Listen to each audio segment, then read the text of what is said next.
湖のある静かな町で起きた些細な事件。それはよくある子供同士の喧嘩に見えた。何も誤解してないんですよ。この先生に叩かれて息子は怪我したんです。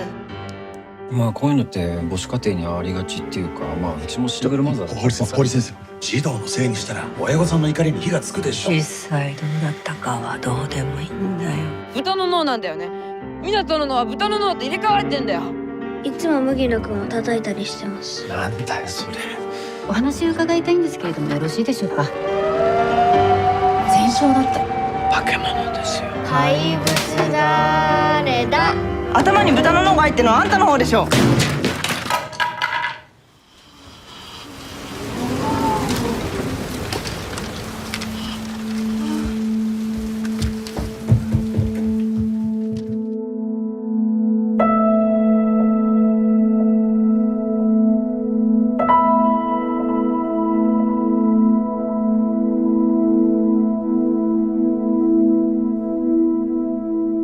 私が話してるのは人間？